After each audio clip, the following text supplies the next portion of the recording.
আমরা ইন হচ্ছে কোনো একটা সালের আগে বা বড় সময়ের আগে ব্যবহার করতে পারি। ঠিক আছে? জি স্যার। আবার অন হচ্ছে আমরা কখন ব্যবহার করব? কোনো একটা তারিখের আগে বা কোনো একটা দিনের আগে। এবং নির্দিষ্ট এট ডেট। হ্যাঁ, নির্দিষ্ট ডেট তারিখের আগে। এবং এট হচ্ছে আমরা ব্যবহার করব একটা নির্দিষ্ট সময়। যে আজকে ক্লাসের কথা ছিল at 9:30 PM, হ্যাঁ? জি এরকম স্যার। নির্দিষ্ট সময়ের ক্ষেত্রে। যাই হোক, এই ব্যাপারগুলো কখনোই ভুল করার চেষ্টা করবেন না। খুবই ক্রিটিক্যাল জিনিস। তাছাড়া বিটুইন, অ্যামং এগুলো আমরা দেখানোর চেষ্টা করছিলাম। এগুলো কিন্তু খেয়াল রাখবেন। তো আজকে আমরা সরাসরি আইএলটিএস গ্রামারে হিট করব।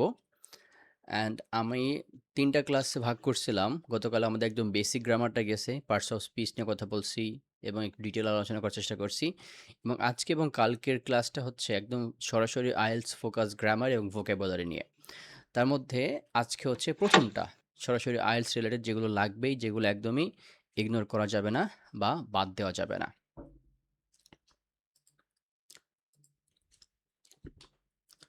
ওকে, তো গ্রামার আসলে আইএলটিএস এর জন্য কতটা গুরুত্বপূর্ণ? এখানে দেখেন ৩ টা টেবিল করে, করে দেওয়া আছে। এইটা হচ্ছে আপনার স্পিকিং এর জন্য। এইটা হচ্ছে আপনার ব্যান্ড 9 এর জন্য এরা কিরকম গ্রামার চাই, ব্যান্ড 8 এর জন্য কিরকম গ্রামার চাই, ব্যান্ড 7 এর জন্য কিরকম গ্রামার চাই। এটা হচ্ছে স্পিকিং এর জন্য। এবং এইটা হচ্ছে রাইটিং টাস্ক 1, রাইটিং টাস্ক 2, হ্যাঁ? এগুলোর জন্য ওরা গ্রামাটিক্যাল রেঞ্জ অ্যান্ড অ্যাকুরেসি কিরকম চাচ্ছে এরা। আপনি পরবর্তীতে স্লাইডটা নিয়ে এগুলো একটু কষ্ট করে নিজে, নিজে পড়ে দেখবেন। আমরা একটু ব্যান্ড 7 টা দেখি। ব্যান্ড 7 পাইতে হইলে স্পিকিং এ কি বলছে? আপনার যে সেন্টেন্স স্ট্রাকচার গুলোর জন্য ফ্লেক্সিবিলিটি থাকে। মানে একই ধরনের সেন্টেন্স না বলে কিছু ভিন্ন টাইপের সেন্টেন্স ব্যবহার করা। এবং সিম্পল এবং কমপ্লেক্স সেন্টেন্সের জন্য মিক্স থাকে, হ্যাঁ? তবে কিছু বেসিক ইরর থাকলে পরেও কোনো সমস্যা নেই, আপনি এখানে ব্যান্ড 7 পাবেন। বেসিক কিছু ইরর, যেগুলো সাধারণত স্লিপ অফ টাং হইতে পারে বা হইতে কথা বলার ক্ষেত্রে মানুষ ভুল করতে পারে। তো এইগুলোর ক্ষেত্রে ভুল হইতে পারে, এগুলো থাকলেও আপনি ব্যান্ড 7 পাবেন। এবং ব্যান্ড 8 এবং 9 এর ক্ষেত্রেও আপনার যে গ্রামাটিক্যাল ইউজিং, আচ্ছা কেউ একজন নয়েজ করতেছেন, আপনি কাইন্ডলি মিউট করে রাখুন। ব্যান্ড 8 এবং 9 এর ক্ষেত্রেও কিন্তু এই জিনিসগুলো আরেকটু বেশি হইতে হবে। মানে কম ইরর থাকতে হবে।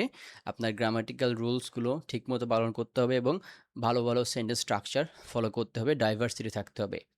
রাইটিং এর ক্ষেত্রে মোটামুটি একই কথা। এখানেও ব্যান্ড 7, ব্যান্ড 8 এবং ব্যান্ড 9 এর জন্য গ্রামার কিরকম হবে, এরকম আইডিয়া এখানে দেওয়া আছে। এখানে 7 এর ক্ষেত্রে বলা আছে যে, "A variety of complex structures is used, some flexibility and accuracy."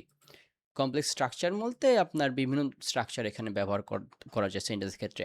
Short sentence ব্যবহার করা, লং সেন্টেন্স ব্যবহার করা, বা হচ্ছে একটা সেন্টেন্সের মধ্যে আপনি অনেকগুলো তথ্য নিয়ে আসা, একটা সেন্টেন্সের সাথে আরেকটা সেন্টেন্সের যে কানেকশন এইটা ঠিক রাখা, এগুলো। এবং গ্রামারের পাংচুয়েশন কি বলছে?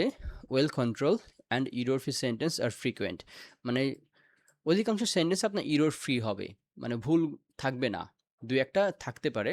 সেগুলো থাকলেও আপনি ব্যান্ড 7 পাচ্ছেন এখানে গ্রামারে। এবং রাইটিং টাস্ক 2 এ মোটামুটি একই ধরনের কথা এখানে বলা আছে। সুতরাং আমরা বুঝলাম যে গ্রামার এখানে খুবই গুরুত্বপূর্ণ।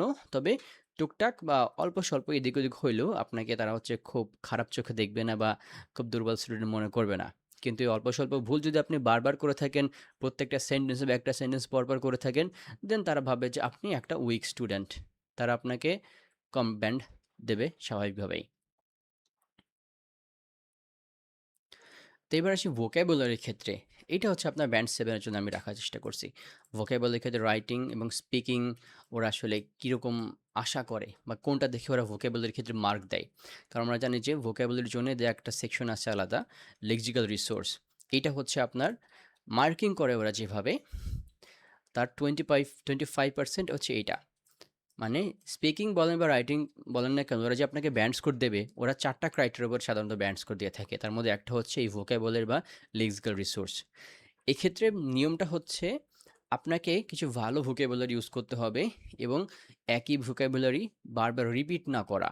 রিপিটেশনটা কম করা। কিছু ভালো ভোকাবুলারি বলতে যে কনটেক্সট নিয়ে কথা বলতেছেন সে কনটেক্সটের সাথে যাই এই টাইপের ওয়ার্ডসগুলো বারবার বলা। কিছু ইডিয়মস ব্যবহার করতে পারেন, কানেক্টেড স্পিচ ব্যবহার করতে পারেন, কলোকেশন ব্যবহার করতে পারেন। আমরা ইডিয়মস, কলোকেশন এগুলো নিয়ে কথা বলবো এবং এখানে বলছে যে লেস কমন। দেখেন আমরা যে ভোকাবুলারি বা শব্দার্থগুলো জানি, এগুলো আমরা হয়তো এটাও জানি না যে এইগুলোর মধ্যেই ভালো, ভালো কিছু ভোকাবুলারি আছে। হ্যাঁ? তো এগুলো আমরা নিয়ে আসার চেষ্টা করব, বোঝার চেষ্টা করব যে এগুলো ব্যবহার করা যায়। এগুলোও ভালো ভোকাবুলারি। এগুলো আমাদেরকে বুঝতে হবে। অ্যান্ড বলছি যে লেস কমন। লেস কমন বলতে যেগুলো সাধারণত আমরা বলে থাকি যারা যেরকম লাইক, ভেরি, হ্যাঁ? এই টাইপের ওয়ার্ডগুলো আমরা একটু কম ব্যবহার করব এবং অন দ্য পয়েন্ট কথা বললে আপনি হচ্ছে ভোকাবুলারির ক্ষেত্রে বা লেক্সিক্যাল রিসোর্স থেকে এটা যে মার্কিংটা করে, এই ক্ষেত্রে আপনি হচ্ছে একটা ভালো মার্ক বজায় রাখবেন। আমরা আমাদের যে ভোকাবুলারিগুলো আছে সেক্ষেত্রে আপনাদেরকে আমি প্রত্যেকটা ওয়ার্ড কীভাবে কোন কনটেক্সটে ব্যবহার করা যায় বলে দেব। তখন আপনারা তাদের কোয়েশ্চেন শুনেই বুঝতে পারেন যে এই জায়গায় আপনি এই ভোকাবুলারি বা যা এই ওয়ার্ডসগুলো আপনি ব্যবহার করতে পারবেন। ওকে, তো আমরা সরাসরি গ্রামারের মধ্যে ঢুকে যাই আজকে। আমরা শুরু করতে চাচ্ছি যে টেন্স দিয়ে।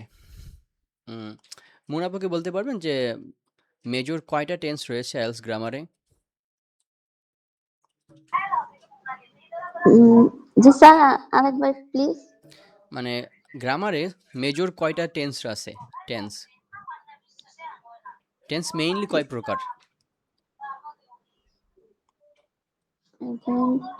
তিন প্রকার। হ্যাঁ, ৩ প্রকার টেন্স রয়েছে। একটা হচ্ছে প্রেজেন্ট টেন্স, আরেকটা পাস্ট, পাস্ট টেন্স, আরেকটা হচ্ছে ফিউচার। Future tense. ফিউচার এই প্রত্যেকটার মধ্যে আবার হচ্ছে আপনার ৪ টা করে চারটা। শ্রেণী আছে। আচ্ছা ঠিক আছে, আপনি আনমিউট করতে পারেন। সরি, মিউট করতে পারেন। তো IELTS এর জন্য এই যে ৪ টা ৪ টা করতে ৪ ১২ টা, এই ১২ টা টেন্স আমাদের জানার কোনো প্রয়োজন নাই। যেগুলো আমাদের জানতে হবে আমরা সেগুলো নিয়ে কথা বলব এবং সেগুলো কোন, কোন ক্ষেত্রে বা কোন, কোন কোয়েশ্চেন টাইপের ক্ষেত্রে ব্যবহার করতে পারি সেগুলো নিয়ে আমরা এখানে কথা বলার চেষ্টা করব।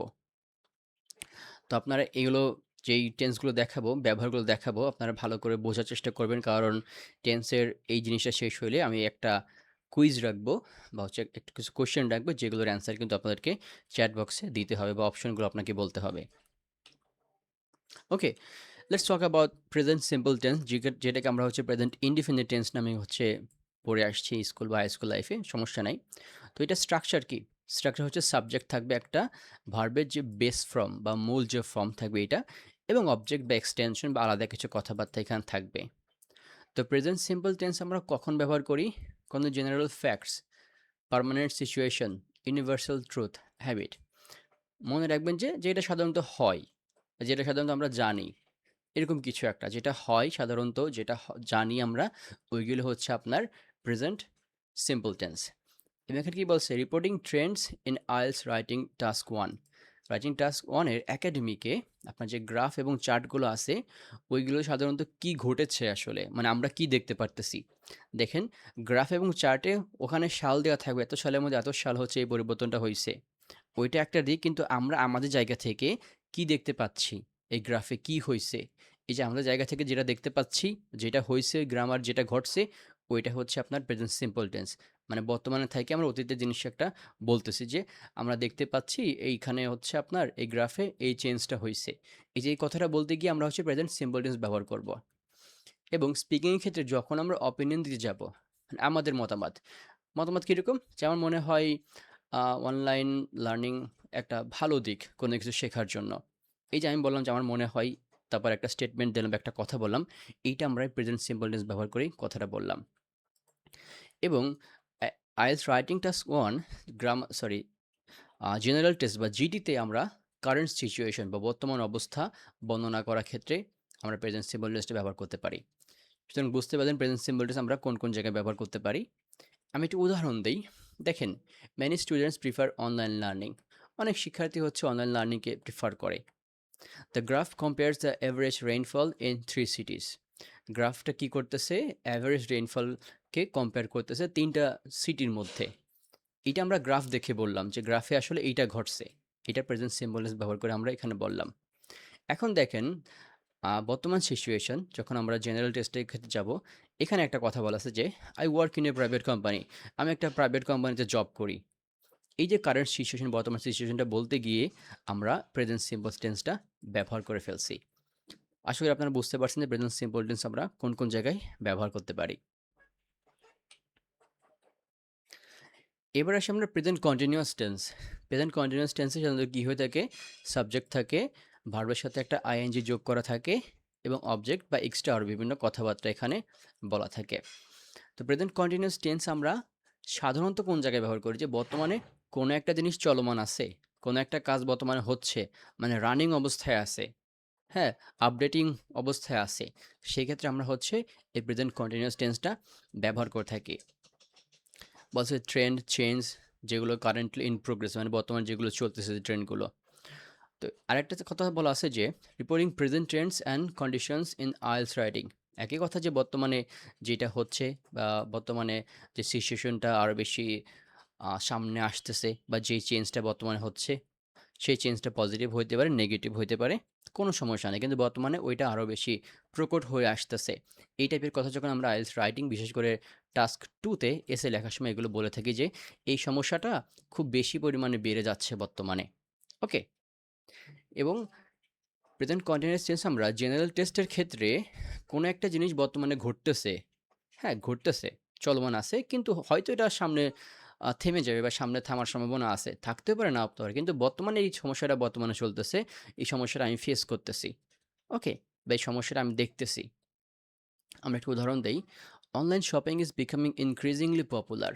অনলাইন শপিং হচ্ছে আস্তে, আস্তে তার পপুলারিটি বাড়তেছে।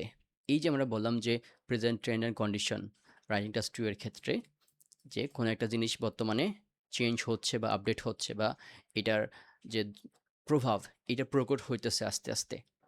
এবং জেনারেল টেস্টের ক্ষেত্রে একটা উদাহরণ আছে যে I M facing some problems. আমি কিছু প্রবলেম ফেস করতেছি এখন। দেখেন এই প্রবলেমটা হয়তো সামনে থাকবে না, কিন্তু বর্তমান সিচুয়েশন অনুযায়ী এটা তো চলতেছে, সে প্রবলেমের মধ্যে অলরেডি আছে। এই জিনিসটা বলতে গিয়ে আমরা হচ্ছে এইটার ব্যবহার করছি। তো মুনাফুকে আপনি এই এক্সাম্পলটা বুঝতে পারছেন, কন্টিনিউয়াস টেন্সটা? জি স্যার। ওকে, আপনার জন্য কিন্তু জিডিটা আলাদা করে উদাহরণ রাখা হয়েছে, ঠিক আছে? জি স্যার। এবং এই যে উদাহরণটা, এটা কিন্তু রাইটিং টাস্ক 2 এর ক্ষেত্রে খুবই পপুলার একটা উদাহরণ। আমরা যখন সেন্টেন্স স্ট্রাকচার ফলো করে লিখব, তখন আমরা এগুলো নিয়েও কথা বলবো। ওকে, প্রেজেন্ট টেন্সের মধ্যে আরেকটা টেন্স আছে, যেটা হচ্ছে খুবই গুরুত্বপূর্ণ।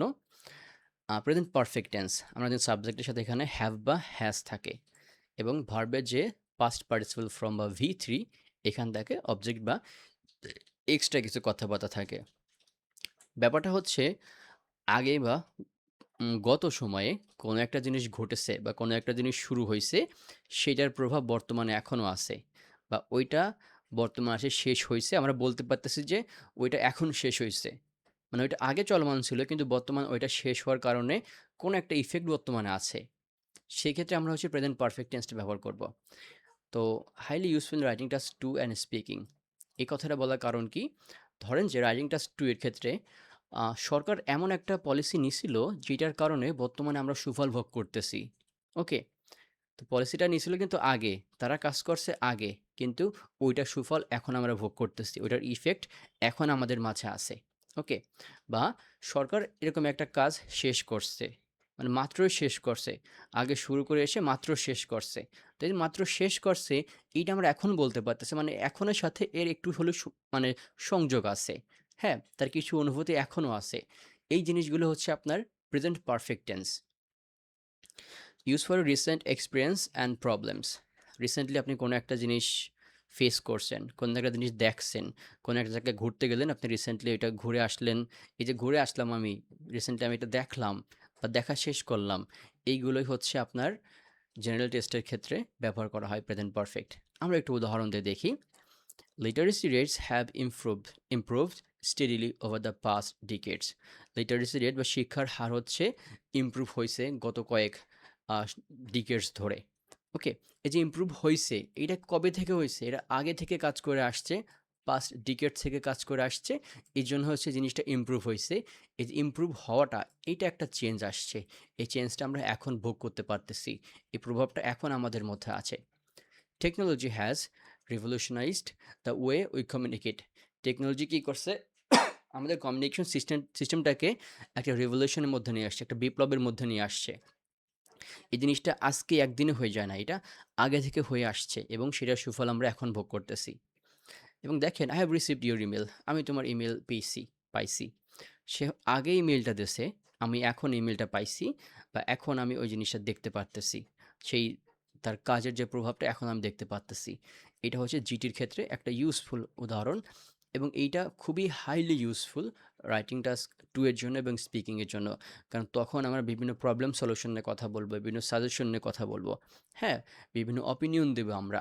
সেক্ষেত্রে আমরা এগুলো ব্যবহার করতে পারি যে, এটা করলে এরকম কিছু হতে পারে বা উদাহরণ দেওয়ার ক্ষেত্রে যে সাউথ কোরিয়াতে এরকম একটা পলিসি নেওয়ার কারণে তারা এখন এই সুফলটা ভোগ করতেছে বা সাউথ কোরিয়া এই সকল জায়গায় সাকসেসফুল হইছে।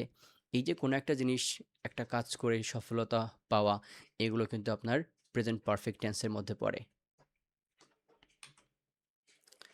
এবার আসি আমরা পাস্ট টেন্সের মধ্যে। পাস্ট টেন্স আমরা জানি যে অতীতে ঘটে যাওয়া যে ব্যাপার-স্যাপার এগুলো হচ্ছে আপনার পাস্ট টেন্স। তাই না? তো পাস্ট সিম্পল টেন্স বা পাস্ট ইনডিফিনিট টেন্স হচ্ছে সাবজেক্ট থাকবে, ভার্বের হচ্ছে পাস্ট ফর্ম বা ভার্ব টু থাকবে এখানে এবং অবজেক্ট বা এক্সট্রা কথাবার্তা এখানে থাকবে। সহজভাবে বললে অতীতে কোনো একটা কাজ শেষ হইছে। আগে শুরু হইছে, আগেও শেষ হইছে। সেগুলো হচ্ছে আপনার পাস্ট সিম্পল টেন্স। ওকে? এটা কি বলছে? হাইলি ইউজফুল রাইটিং টাস্ক 1 একাডেমিকের ক্ষেত্রে, মানে গ্রাফ চার্টের ক্ষেত্রে এবং স্পিকিং এর ক্ষেত্রে। মানে আগে যা ঘটছে। তো এইটা কেন রাইটিং টাস্ক অনেক ক্ষেত্রে তো গুরুত্বপূর্ণ? কারণটা হচ্ছে রাইটিং টাস্ক 1 গ্রাফের ক্ষেত্রে আমরা সাধারণত আগের ঘটনাগুলো দেখি যে ২০১০ সাল থেকে ২০১৫ সালের মধ্যে বাংলাদেশের ৪ টা শহরের মানুষের জনসংখ্যা কীরকম বাড়ছে, এইটা হচ্ছে আপনার গ্রাফে আছে। দেখুন এই গ্রাফের তথ্যটা আছে হচ্ছে আপনার ২০১০ থেকে ১৫ মানে আমাদের আগের সময়ের সিচুয়েশনটা কী ছিল বা কী ঘটছিল ওইটাই হচ্ছে গ্রাফে আছে। এবং ওইটা যখন আমরা প্রকাশ করতে যাব, লিখতে যাব যে তখন আমাদেরকে এভাবে সহজভাবে বলতে হবে যে ২০১০ সালে রাজশাহীর পপুলেশন এত ছিল। এই যে ২০১০ সালে এত ছিল, এই জিনিসটা আমরা আগের কথা বলতেছি, পাস্টের কথা বলতেছি। সেটা সরাসরি আপনার পাস্ট সিম্পল টেন্সে আমাদেরকে বলতে হবে এই স্ট্রাকচারটা ফলো করে এবং এই স্ট্রাকচার ফলো করে দেখবেন যে আমরা যখন রাইটিং টাস্ক 1 এর গ্রাফটের যে কোয়েশ্চেনগুলো সলভ করব আমরা এই টেন্সটাই বেশি ব্যবহার করব। স্পিকিং এর ক্ষেত্রে একই কথা আপনি যখন এক্সপেরিয়েন্স বর্ণনা করবেন যে আপনি আগে যেটা করছেন বা হচ্ছে কোনো একটা উদাহরণ দেবেন যে এত সালে এই পরিবর্তনটা হইছে, সেক্ষেত্রে আপনি হচ্ছে ব্যবহার করবেন পাস্ট সিম্পল টেন্স। ওকে? সরাসরি বলতে যে আগে যে কাজগুলো সম্পন্ন হয়েছে বা শেষ করা হয়েছে কমপ্লিটলি সেগুলো হচ্ছে আপনার পাস্ট সিম্পল টেন্স। ওকে? তো এই দেখেন বলা আছে যে last year the government launched a new health care policy. একটা পলিসি লঞ্চ করছে গত বছর গভর্নমেন্ট। লঞ্চ করা পর্যন্ত বলছি আমরা। কিন্তু এটার যে সুফল আসছে এটা আমরা বলি নাই। যদি সুফল আমরা বলতাম তাহলে আমাদের হচ্ছে যেটা বলা হইতো যে প্রেজেন্ট পারফেক্ট টেন্স এটা বলা হইতো। কিন্তু আগে গভর্নমেন্ট যে একটা পলিসি লঞ্চ করছে এখানে আমরা থেমে গেছি। এটা হচ্ছে আপনার past simple tense. The number of car accidents decreased in 2020 2022 এটা হচ্ছে আপনার পাস্ট মানে আগের বছরের। I ordered A product yesterday. আমি গতকাল একটা প্রোডাক্ট অর্ডার করছিলাম। তো গতকালের কথা বলতেছে। গতকাল এই কাজটা কিন্তু শেষ হয়ে গেছে। এজন্য মূলত আমরা এই পাস্ট সিম্পল টেন্সটা ব্যবহার করলাম এখানে। তো এবার আসি আমরা পাস্ট কন্টিনিউয়াস টেন্সের মধ্যে এটা খুবই স্পেসিফিক জায়গায় ব্যবহার করা হয়। পাস্ট কন্টিনিউয়াস কি? অতীতে আমরা কোনো একটা কাজ করতেছিলাম বা করার উপরে ছিলাম। হ্যাঁ? এই যে করতেছিলাম রানিং অবস্থায় ছিল আগে। এই জিনিসটা বলতে আমরা হচ্ছে পাস্ট কন্টিনিউয়াস টেন্স ব্যবহার করি। একদম সিম্পলি বলতে কোনো স্টোরি টেলিং। আমরা যখন কোনো গল্প বলি, ঘটনা বলি একটার পর একটা যে আমি ১ম এ হচ্ছে চেয়ার টেবিলে বসলাম। তারপর আমি কথা বলতেছিলাম। কথা বলার মাঝে আমার ঘুম আসলো। আমি তখন ঘুমাচ্ছিলাম। এই যে ঘুমাচ্ছিলাম, কথা বলতেছিলাম, এটা তো একটা চলমান জিনিস। হ্যাঁ? এই যে আগের একটা চলমান জিনিস, এইটা হচ্ছে আমাদের পাস্ট কন্টিনিউয়াস টেন্স। ওকে? এবং এগুলো কিছু কমপ্লেক্স সেন্টেন্স স্ট্রাকচার করার ক্ষেত্রেও ব্যবহার করা যাইতে পারে। বিশেষ করে আপনার পাস্ট ইনডিফিনিট টেন্সের সাথে পাস্ট কন্টিনিউয়াস টেন্সের মিক্সার করে। আমরা একটু আগে বললাম যে আগে হচ্ছে আমার ঘুম আসলো আগে হচ্ছে আমার ঘুম আসছিল। এটা পাস্ট ইনডিফিনিট টেন্স। তারপর আমি ঘুমাচ্ছিলাম। এটা পাস্ট কন্টিনিউয়াস টেন্স। এভাবে মিক্সিং করে হচ্ছে আমরা এই স্টোরি টেলিং জিনিসটা মূলত বলতে পারি। এখন কি বলছে? "We were travelling to Dhaka at that time" ওই সময় আমরা হচ্ছে ঢাকায় ট্রাভেল করতেছিলাম। আগের সময়ের কথা বলতেছে। Everyone was enjoying the event. সবাই ওই ইভেন্টটাকে বা অনুষ্ঠানটাকে এনজয় করতেছিল। I was trying to contact you but I couldn't. আমি আপনার সাথে কন্ট্যাক্ট করার চেষ্টা করতেছিলাম।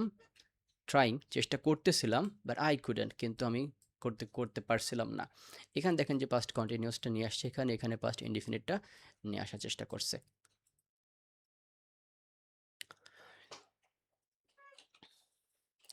এবার আসি আমরা ফিউচার টেন্সের মধ্যে শুধুমাত্র একটা জিনিসই জানবো, সেটা হচ্ছে future simple tense. Future simple টেন্সটা আমরা কখন ব্যবহার করি? একদম সিম্পলি বলতে যে ভবিষ্যতে কোনো একটা জিনিস হবে বা হইতে পারে, এটা বলার ক্ষেত্রে আমরা হচ্ছে ফিউচার সিম্পল টেন্সটা ব্যবহার করব। কোনো একটা প্রেডিকশন দেওয়ার ক্ষেত্রে বা যেটা সাধারণত হবে আপনি বিশ্বাস করেন, সেগুলোর ক্ষেত্রে ব্যবহার করতে পারি। এটা রাইটিংয়ের ক্ষেত্রেও গুরুত্বপূর্ণ, স্পিকিংয়ের ক্ষেত্রেও গুরুত্বপূর্ণ। তবে রাইটিং টাস্ক অনেক ক্ষেত্রে কিন্তু না, বিশেষ করে একাডেমিকের ক্ষেত্রে না, কারণ এখানে আমরা ভবিষ্যৎ বা প্রেডিকশন একদমই দেবো না। রাইটিং টাস্ক 2 এর ক্ষেত্রে আমরা যখন হচ্ছে প্রেডিকশন দেবো যে ভবিষ্যতে এই সমস্যাটা আরও অনেক বাড়বে, বা বলতে পারি যে আমরা যখন এই সলিউশনটা আমাদের মধ্যে নিয়ে আসবো বা এই সলিউশনটা আমরা ফলো করবো, তখন এই প্রবলেমটা সলভ হয়ে যাবে। এটা ভবিষ্যতের কথা বলতেছি প্রেডিকশন দেওয়ার ক্ষেত্রে। স্পিকিং ক্ষেত্রে আমরা একই ধরনের কথা বলতে পারি যে কোনো একটা বিষয় নিয়ে কথা বলতেছি, তো আমরা যদি এক্সামিনে জিজ্ঞাসা করে যে ভবিষ্যতে এটার ইফেক্ট কেমন হবে, তো আমরা এটার পজিটিভ ইফেক্ট বলি বা নেগেটিভ ইফেক্ট বলি না কেন, আমরা বলতে পারি। ওকে। অ্যান্ড জিটি বা জেনারেল টেস্টের ক্ষেত্রে ফিউচার সিম্বলস কীভাবে ব্যবহার করি আমরা? আমাদের কোনো একটা এক্সপেকটেশন বা রিকোয়েস্ট, এগুলোর ক্ষেত্রে আমরা হচ্ছে এটা ব্যবহার করতে পারি। এক্সপেকটেশন কি? আপনি আশা করতেছেন যে আপনি একটা হোটেলে ছিলেন, তো হোটেল কর্তৃপক্ষ কোনো একটা কারণে হয়তো, সরি, হোটেল কর্তৃপক্ষ আপনাকে রিফান্ড করতে চাচ্ছে বা আপনাকে একটা অফার দিতে চাচ্ছে। যদি আপনি ২ দিন স্টে করেন তাহলে 3rd দিন হচ্ছে তারা আপনাকে অফার দেবে। তো আপনি এক্সপেক্ট করতে পারতেছেন যে আপনি ২ দিন স্টে করার পর 3rd দিন তারা আপনার কাছে অফারটা দেবে। এই যে আপনি এক্সপেক্ট করতে পারতেছেন, এইটা হচ্ছে ফিউচার সিম্পল টেন্স। বা তাদেরকে আপনি এক্সট্রা কোনো ইনফরমেশনের জন্য রিকোয়েস্ট করতেছেন। হ্যাঁ? সেক্ষেত্রে আপনি হচ্ছে ফিউচার সিম্পল টেন্সটা ব্যবহার করতে পারেন। একটু উদাহরণ দেখি আমরা। Education will play a vital role in reducing poverty. তো এখানে হচ্ছে একটা সলিউশন দিয়েছে যে poverty রিডিউস করতে এডুকেশন একটা ভালো রোল প্লে করবে। এটা ভবিষ্যতে করবে। এটা একটা প্রেডিকশন বলতে পারি বা ফিউচার বলতে পারি আমরা। আবার দেখেন রাইটিং টাস্ক 1 এর ক্ষেত্রে যদি আপনার গ্রাফের মধ্যে ভবিষ্যতে কোনো সময় থাকে, এখন ২০২৬ চলতেছে। যদি ২০২৭ সালে কোনো প্রেডিকশন থাকে গ্রাফের মধ্যে যে ২০২৭ সালে এরকম কিছু হইতে পারে, অনলি দেন আমরা হচ্ছে এই তারিখটা উল্লেখ করে বলব যে এইটা পরবর্তীতে চেঞ্জ হবে। কিন্তু যখন এইটা গ্রাফে থাকবে না, অধিকাংশের ক্ষেত্রে থাকে না, সেক্ষেত্রে আমরা কিন্তু কখনোই অপিনিয়নে যাব না যে এই জিনিসটা যেহেতু এখন বাড়তেছে, ভবিষ্যতে আরও বাড়বে। গ্রাফে কখনো আমরা নিজেদের মতামত দিতে পারবো না। দেখেন জিটিতে কী ব্যবহার করছে, I will appreciate your help. আপনি হেল্প করলে এটা আমি অ্যাপ্রিশিয়েট করব। ওকে? বা হচ্ছে আপনি যদি আমার রিকোয়েস্টটা রাখেন তাহলে আমি হেল্পফুল হব। এরকম কথাবার্তা বলার ক্ষেত্রে আমরা হচ্ছে ফিউচার সিম্পল টেন্সটা ব্যবহার করতে পারি। আশা করি টেন্সের ব্যাপারগুলো আপনার কাছে ক্লিয়ার।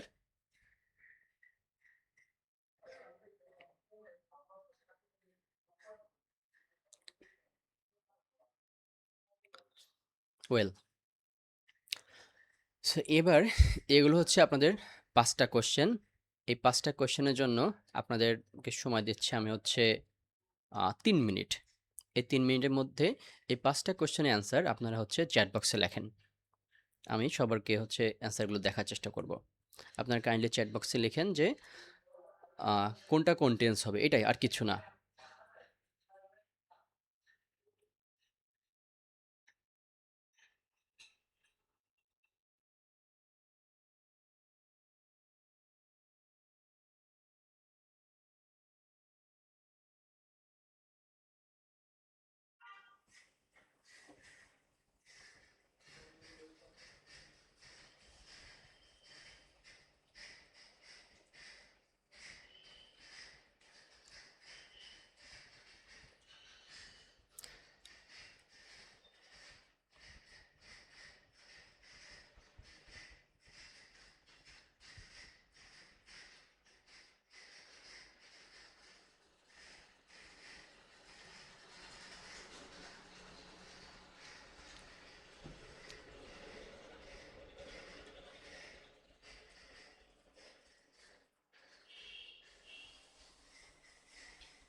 প্রায় ১ মিনিট সময় শেষ হয়ে গেছে। আপনাদের কাছে আর ২ মিনিট সময় আছে।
প্রায় 2 মিনিট সময় শেষ হয়ে গেছে।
শুধুমাত্র ফারাজ জারিন আপু হচ্ছে 3টা কোশ্চেন অ্যান্সার দিয়েছেন। আবু হানিফ ভাই 4টা কোশ্চেন অ্যান্সার দিয়েছেন। মুন আপু এখনো রেসপন্স করেন নাই।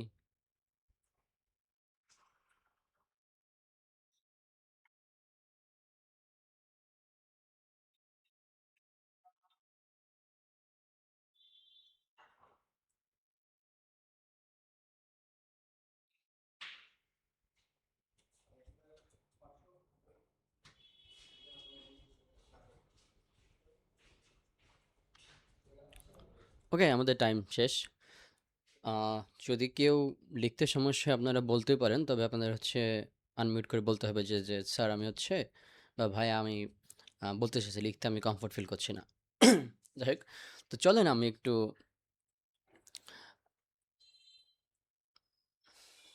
আচ্ছা আমি এখন বুঝিয়ে বলতেছি। তো প্রথম কোশ্চেনে কি বলছে যে সরকার কোনো একটা আইন প্রণয়ন করছে যেটার ফলে জনগণ বর্তমানে সুবিধা পাচ্ছে। এই সরকার আইন প্রণয়ন করার ফলে বর্তমানে সুবিধা পাচ্ছে। এই আইন প্রণয়ন করার সাথে সাথে জনগণ তো সুবিধা পাবে না। ওইটা ইমপ্লিমেন্টেশন হয়ে বিভিন্ন ধাপে যাবে। দেন হচ্ছে বর্তমানে সেই সুবিধাটা আমরা ভোগ করতে পারবো বা সুবিধা আমরা দেখতে পারবো। মানে আইনটা প্রণয়ন করছে এইটা মনে করেন পাস্টে, কিন্তু আমরা এখন হচ্ছে সুবিধাটা পাচ্ছি। ওকে, প্রেজেন্টে। তো এই জিনিসটা হচ্ছে আপনার প্রেজেন্ট পারফেক্ট। মানে যেটা আপনার আগে ঘটছে কিন্তু তার যে ফল এটা এখনো চলমান আছে। আমরা ফলটা এখনো পাচ্ছি। এইটা হচ্ছে আপনার প্রেজেন্ট পারফেক্ট টেন্স। এখানে হচ্ছে আবু হানিফ ভাই সঠিক উত্তর দিয়েছেন। সেকেন্ড বলছে কি রাইটিং টাস্ক 1 এর একাডেমিকে ইন্ট্রোডাকশনে কোন টেন্সটা ব্যবহার করা হয়? ইন্ট্রোডাকশনে আমরা সাধারণত দেখি যে গ্রাফে আসলে ওভারঅল চেঞ্জটা কি হয়েছে বা গ্রাফের তথ্যটা আসলে কি দেওয়া আছে। এই যে আমরা বর্তমান জায়গা থেকে গ্রাফে কি হয়েছে সেটা বর্ণনা করতেছি যে গ্রাফে এই জিনিসটা হয়েছে, এইটা বলতে গিয়ে হচ্ছে আমরা প্রেজেন্ট ইনডিফিনিট টেন্সটা ব্যবহার করব। ওকে, কারণ এখানে আমরা গ্রাফের তো খুঁটিনাটি বলতেছি না যে এত সালে এত হয়েছে, এত সালে এটা চেঞ্জ হয়েছে, এটা যখন বলবো তখন আমরা পাস্ট টেন্স নিয়ে কথা বলবো। কিন্তু আমরা যখন ওভারঅল কথা বলবো যে গ্রাফে এই জিনিসটা হয়েছে, সেক্ষেত্রে আমরা হচ্ছে প্রেজেন্ট ইনডিফিনিট টেন্স নিয়ে কথা বলবো, এটা আমরা ব্যবহার করব। অপশন সি দেখেন যে ইন লার্নিং বর্তমানে খুবই জনপ্রিয় হচ্ছে। এটা জনপ্রিয় হচ্ছে মানে এটা চলমান অবস্থায় আছে। বিকামিং বিকামের সাথে আইএনজি আছে, ইনক্রিজিংলি পপুলার, মানে এটা জনপ্রিয় হচ্ছে। আমি এইটার কিন্তু এক্সাম্পল রাখছিলাম টেন্স কথা বলার সময়। ওকে, জনপ্রিয় হচ্ছে মানে চলমান অবস্থায় আছে। সুতরাং এইটা হচ্ছে আমাদের প্রেজেন্ট কন্টিনিউয়াস টেন্স। অ্যান্ড 4 নম্বর কি বলছে যে রাইটিং টাস্ক 1 এ একাডেমিকে সবচেয়ে ব্যবহৃত টেন্স কি? দেখেন আমরা এখানে শুধুমাত্র ইন্ট্রোডাকশন বলছি আর এখানে বলতে সবচেয়ে ব্যবহৃত টেন্স। রাইটিং টাস্ক 1 এর একাডেমিকে আপনাকে হচ্ছে বিভিন্ন গ্রাফ, ডেটা এগুলো হচ্ছে উল্লেখ করতে হয় এবং সেক্ষেত্রে আপনার হচ্ছে আগের সালের কথাবার্তাগুলো বলতে হয়। তো আগের সালের কথাবার্তাগুলো বলার ক্ষেত্রে যে এত সালে এত হইছিল, এতটা ইনক্রিজ পাইছিল, এক্ষেত্রে আমরা হচ্ছে পাস্ট ইনডিফিনিট টেন্সটা ব্যবহার করব। ওকে, পাস্ট ইনডিফিনিট টেন্সটা। এবং লাস্টলি স্টোরি টেলিং ক্ষেত্রে আমরা কোন টেন্স ব্যবহার করব? অবশ্যই এটা পাস্টের মধ্যে থাকবে। এবং যেহেতু স্টোরি টেলিং ক্ষেত্রে আমরা বলবো যে এইটা তখন ঘটছিল বা এইটা তখন হচ্ছিল, এটা আমরা পাস্ট ইনডিফিনিট কন্টিনিউয়াস দুইটা রেখে এখানে আমরা বলতে পারি, তবে আমরা উদাহরণ দেওয়ার ক্ষেত্রে এটা হচ্ছে পাস্ট কন্টিনিউয়াস এখানে বলবো। ওকে, আচ্ছা 1 minute.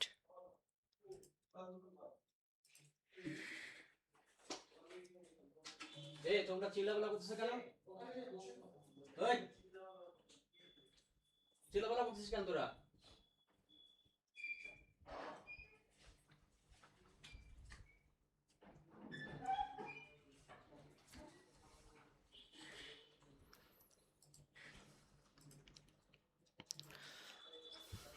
Sorry for the interruption, আমি একটু ইন্টারাপ্ট হয়ে গেছিলাম।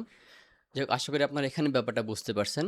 এখানে যারা ভুল করছেন বা হচ্ছে ধরতে পারেন নাই, আমরা যখন ইন ডিটেল কথা বলবো এইগুলো ব্যাপার নিয়ে, তখন হচ্ছে আমরা আরও ডিটেল নিয়ে এখানে কথা বলার চেষ্টা করব। ওকে, তো এবার আসি আমরা সেন্টেন্স ভ্যারাইটির মধ্যে। বিভিন্ন ধরনের সেন্টেন্স আমরা ব্যবহার করে থাকি আইএলস স্পিকিং ক্ষেত্রে, রাইটিং ক্ষেত্রে, এবং এইটাই হচ্ছে গ্রামারের একটা সৌন্দর্য বা হচ্ছে আমাদের লেখার একটা সৌন্দর্য। সেন্টেন্স ভ্যারাইটি বা সিম্পল কমপ্লেক্স কম্পাউন্ড সম্পর্কে আপনাকে জানানোর আগে একটা জিনিস জানাতে হবে, সেটা হচ্ছে ক্লজ। ক্লজ সম্পর্কে। তো ক্লজ জিনিসটা আসলে কি ভাই?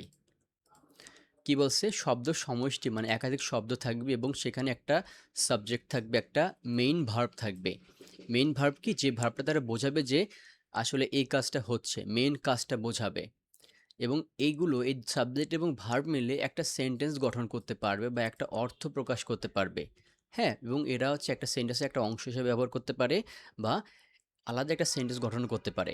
বুঝতে পারছেন?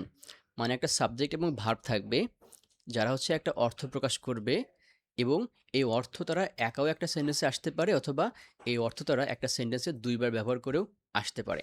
কোনো সমস্যা নেই। এগুলো হচ্ছে আপনার ক্লজ। তো ক্লজের হচ্ছে দুইটা ধরন আছে। একটা হচ্ছে ইন্ডিপেন্ডেন্ট ক্লজ, আর একটা হচ্ছে ডিপেন্ডেন্ট ক্লজ। এই যে সাবজেক্ট এবং ভার্ব মিলে একটা অর্থ আসবে, এই অর্থ যখন একটা স্বাধীন অর্থ আসবে বা একটা পরিপূর্ণ অর্থ আসবে, যে অর্থটা প্রকাশ করতে গিয়ে অন্য কোনো কিছু দরকার নাই, এই সাবজেক্ট ভার্ব এবং যাবতীয় সকল কিছু নিয়ে একটা অর্থ চলে আসবে, সেটাকে হচ্ছে আমরা ইন্ডিপেন্ডেন্ট ক্লজ বলবো। মানে এই ক্লজটা একটা পরিপূর্ণ সেন্টেন্স হিসেবে ব্যবহার করা যেতে পারে, কারণ এটা হচ্ছে একটা পরিপূর্ণ অর্থ আসতেছে। ওকে, উদাহরণ দেখি। Fatema tax care of her mother. Fatema তার মায়ের হচ্ছে পরিচর্যা করে। এই যে ফাতেমা তার মায়ের পরিচর্যা করে, এই কথাটার মধ্যে কিন্তু একটা পরিপূর্ণ অর্থ চলে আসছে। ওকে, তো ডিপেন্ডেন্ট ক্লজ কি? ডিপেন্ডেন্ট ক্লজ এখানেও হচ্ছে আপনার সাবজেক্ট ভার্ব থাকবে, তবে এগুলো হচ্ছে একা একা সম্পূর্ণ অর্থ প্রকাশ করতে পারবে না। এটার জন্য আপনার আগের ইন্ডিপেন্ডেন্ট ক্লজের সাহায্য লাগতে পারে, বা এটা কোনো জিনিসের উপরে ডিপেন্ড করে এই ক্লজটা অর্থ প্রকাশ করতে। উদাহরণস্বরূপ দেখি আমরা, I had a green pen which is lost. আমার একটা হচ্ছে সবুজ কলম ছিল, যেটা হারাই গেছিল। এই যে সবুজ কলম ছিল, এটা হচ্ছে ইন্ডিপেন্ডেন্ট ক্লজ, আলাদা রাখলাম। উইচ ইজ লস, যেটা হারাই গেছিল। এই যে যেটা হারাই গেছিল, এই কথাটা যদি আমরা কাউকে বলি, সে তো বুঝতে পারবে না কি হারাই গেছিল ভাই, তোর কি সমস্যা। কিন্তু আমি যদি আগে বলি যে আমার একটা আহ, সবুজ কলম ছিল যেটা হারাই গেছিল, এই আগের কথাটার সাথে পরের কথাটা কিন্তু ভালো করে কানেক্ট হচ্ছে। এবং এই জিনিসটা হচ্ছে আপনার ডিপেন্ডেন্ট ক্লজ, এটা অর্থ প্রকাশ করার জন্য আগের এই জিনিসটার প্রয়োজন হচ্ছে এখানে। তো আশা করি বুঝতে পারলেন যে যে জিনিসটা হচ্ছে সম্পূর্ণ একটা অর্থ প্রকাশ করবে, সেটা হচ্ছে ইন্ডিপেন্ডেন্ট ক্লজ। এবং যে জিনিসটা অর্থের জন্য একটা ইন্ডিপেন্ডেন্ট ক্লজ বা আগের অংশের বা পরের অংশের হেল্প দরকার হয়, সেটা হচ্ছে আপনার dependent clause. So let's talk about simple tense. Simple টেন্সে আপনার হচ্ছে কি থাকে? সাবজেক্ট থাকে, ভার্ব থাকে, অবজেক্ট বা কমপ্লিমেন্ট থাকে, এবং একটা সিম্পল টেন্সে একটা ইন্ডিপেন্ডেন্ট ক্লজ থাকবে। মানে একটা পরিপূর্ণ সেন্টেন্স থাকবে, যেটা দ্বারা হচ্ছে একটা পরিপূর্ণ অর্থ চলে আসবে। সাধারণত কোনো স্টেটমেন্ট দেওয়ার ক্ষেত্রে বা কোনো তথ্য দেওয়ার ক্ষেত্রে আমরা ইন্ডিপেন্ডেন্ট ক্লজটা ব্যবহার করে থাকি। উদাহরণ দেখি আমরা, many people travel abroad for higher education. অনেকে হচ্ছে দেশের বাইরে যায় উচ্চশিক্ষার জন্য। সম্পূর্ণ একটা অর্থ এখানে চলে আসলো। Online learning is becoming more popular. Online learning খুবই জনপ্রিয় হয়ে উঠছে। একটা পরিমাণে অর্থ চলে আসলো এবং একটা ইন্ডিপেন্ডেন্ট ক্লজ এখানে ব্যবহার করা হয়েছে। এবার আমরা কমপ্লেক্স সেন্টেন্স দেখি।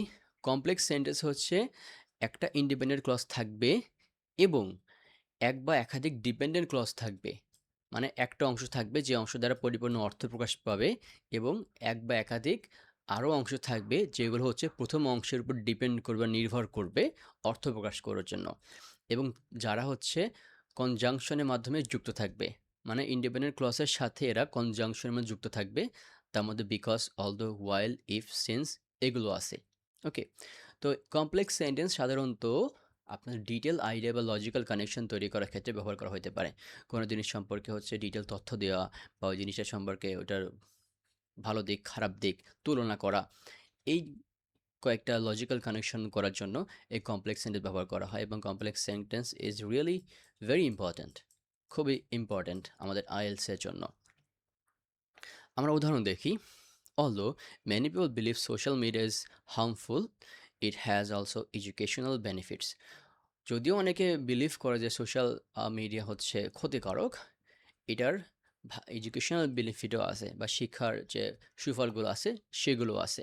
ওকে, তো প্রথম যে অংশটুকু এইটা হচ্ছে আপনার ধরেন যে ইন্ডিপেন্ডেন্ট ক্লজ বা পরিপূর্ণ একটা অর্থ আছে। পরের যে অংশটুকু এটা হচ্ছে আপনার ডিপেন্ডেন্ট ক্লজ বা হচ্ছে এইটার অর্থটা আপনার আগের অংশের সাথে ডিপেন্ড করতেছে, মানে আগের অর্থ দ্বারাই পরের অংশটা প্রভাবিত হচ্ছে, আগেরটুকু দ্বারা আগেরটুকু না থাকলে পরেরটুকু দ্বারা কোনো অর্থ বোঝা যাবে না। It has also educational benefit. Car benefit আছে? এটার বেনিফিট আছে। এটা দ্বারা কী বোঝাচ্ছে? অবশ্যই আগের জিনিসটা আমাদের না বলে বুঝতে পারবো না আমরা। Students can perform better if they have a quiet study environment. Student হচ্ছে ভালো পারফর্ম করতে পারে যদি they have a quiet environment, যদি তাদের একটা ভালো বা হচ্ছে কোয়াইট একটা শান্ত স্টাডি এনভায়রনমেন্ট থাকে। এখানে দেখেন যে ইফের মাধ্যমে একটা ডিপেন্ডেন্ট এবং ইন্ডিপেন্ডেন্ট ক্লজকে সংযুক্ত করা হয়েছে। এবার দেখি আমরা কম্পাউন্ড সেন্টেন্স। এটাও আর একটা গুরুত্বপূর্ণ সেন্টেন্স। এক্ষেত্রে যেটা হয় আপনার ২ বা ততোধিক ইন্ডিপেন্ডেন্ট ক্লজ থাকে।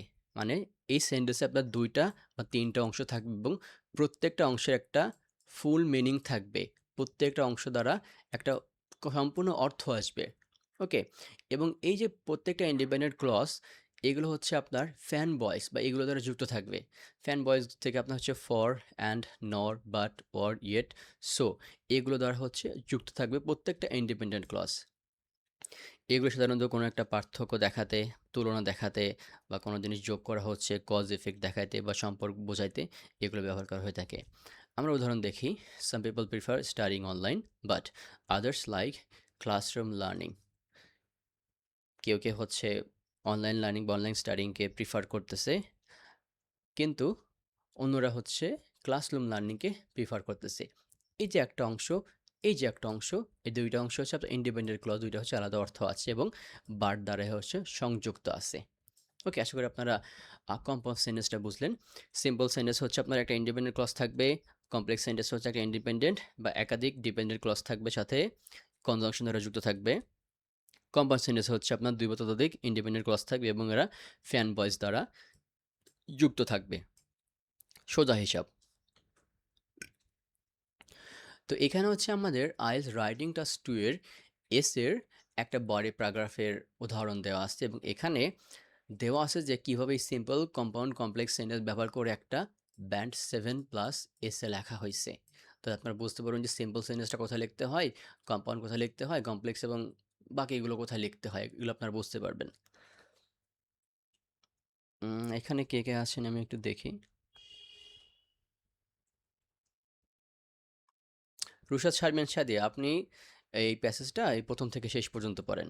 জাস্ট এগুলো স্কিপ করেন ব্র্যাকেটের মধ্যে।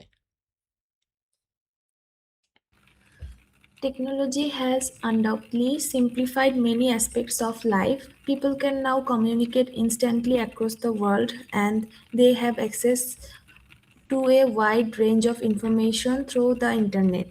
However, although these tools are convenient, they have also increased the level of dependency on digital devices, which sometimes causes stress and distraction in personal relationships.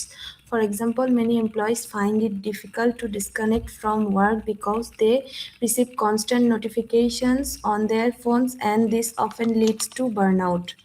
Therefore, while technology has made tasks faster and more efficient, it has also created new forms of pressure that people did not face before. Okay, thank you. তো এখানে দেখতে পেলাম যে বিভিন্ন ধরনের sentence type ব্যবহার করে একটা কমপ্লিট প্যারাগ্রাফ ব্যবহার করছে এখানে, যেটা হচ্ছে আমাদের এর বডি প্যারাগ্রাফ। এখানে বুঝতে পারবেন যে কোথায় এরা ইন্ডিপেন্ডেন্ট ক্লজ, কোথায় ডিপেন্ডেন্ট ক্লজ ব্যবহার করছে এবং কম্পাউন্ড কমপ্লেক্সের ব্যবহার এরা কোথায় করছে। আপনারা ক্লাস রেকর্ডিং যখন দেখবেন বা পিডিএফ যখন দেখবেন, তখন এই জিনিসগুলো আরো ভালো করে বোঝার চেষ্টা করবেন যে কোথায় হচ্ছে ইন্ডিপেন্ডেন্ট ক্লজ, কোথায় ডিপেন্ডেন্ট ক্লজ ব্যবহার করছে। জাস্ট এটা দেখে রাখার জন্য। ওকে? কারণ এই টাইপের সেন্টেন্স আমরা খুব ব্যবহার করব যখন আমরা এসে লিখব। ওকে? এবং আমি তখন শুধু বলব যে এখানে আপনি একটা কম্পাউন্ড সেন্টেন্স লিখবেন। কিন্তু বলে দিব না যে কম্পাউন্ড সেন্টেন্সের আপনার হচ্ছে স্ট্রাকচারটা কি, কয়টা ক্লজ কি, কি থাকবে। লিখতে হবে আপনাকেই বা হচ্ছে ইনস্ট্রাকশনটা আমি দেব, বুঝে নিতে হবে আপনাকেই। এবার আসি খুবই জটিল একটা জিনিস যেটা অনেক বেশি ভোগান্তি করে স্টুডেন্টদেরকে, সেটা হচ্ছে subject verb agreement. Subject verb agreement জিনিসটা কি? আপনি একটা সেন্টেন্স লিখতেন, সেন্টেন্সের আচ্ছা আমাদের কলটা হচ্ছে 15 মিনিট শেষ হবে, যাই হোক। একটা সেন্টেন্স লিখলেন, সেন্টেন্সের সাবজেক্ট এবং ভার্বের রিলেশনের উপর ভিত্তি করে হচ্ছে ওই ভার্বের বা সাবজেক্টের ফর্ম চেঞ্জ হবে। এটা সিঙ্গুলার হবে কি বা প্লুরাল হবে কি না, ওটার কি ফর্ম হবে, এগুলো হচ্ছে ডিপেন্ড করে। তো এখানে আমি কিছু কমন ভার্ব রাখছি যেগুলো সিঙ্গুলার ফর্ম, প্লুরাল ফর্ম নিয়ে আসছি। আপনারা অনেকেই হয়তো এগুলো জানেন। ধরেন যে রিড একটা ভার্ব। হ্যাঁ, রিডের সিঙ্গুলার হচ্ছে রিডস, মানে যখন একজনের কথা বলবো, একজন যে পড়ে, এইটা হচ্ছে আমরা রিডস এস যোগ করব। কিন্তু যখন বলবো যে 2 জন বা 3 জন পড়তেছে, হ্যাঁ, তাহলে দে রিড, তখন আমরা হচ্ছে এস বা ইয়েস ব্যবহার করব না। মোস্ট অফ দ্য টাইম দেখেন যে আপনার এখানে এস বা ইয়েস যোগ করছে, কিন্তু প্লুরালের ক্ষেত্রে এরা হচ্ছে এস বা ইয়েস যোগ করে নাই। ওকে, জাস্ট উদাহরণ দেওয়ার জন্য আমরা এই স্লাইডটা এখানে রাখছি। আসেন আমরা কিছু রুলস দেখি এখানে।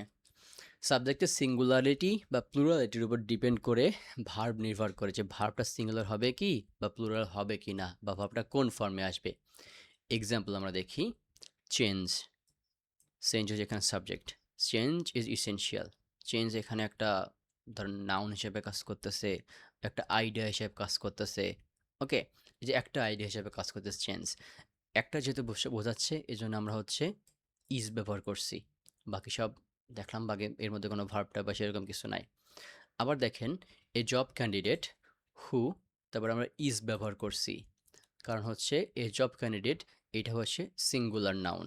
ওকে, তো আমরা আর ব্যবহার বা ওয়ার না করে আমরা ইজ ব্যবহার করছি কারণ একজনের কথা বলছে। Searching for a job needs, আবার দেখেন নিডস কার প্রয়োজন, একজন জব ক্যান্ডিডেটের। এদের নিডস এটা ব্যবহার করছি কারণ হচ্ছে এটা একজনকে বোঝাচ্ছে এবং নিডের সিঙ্গুলার ফর্ম হচ্ছে needs. Okay, clear?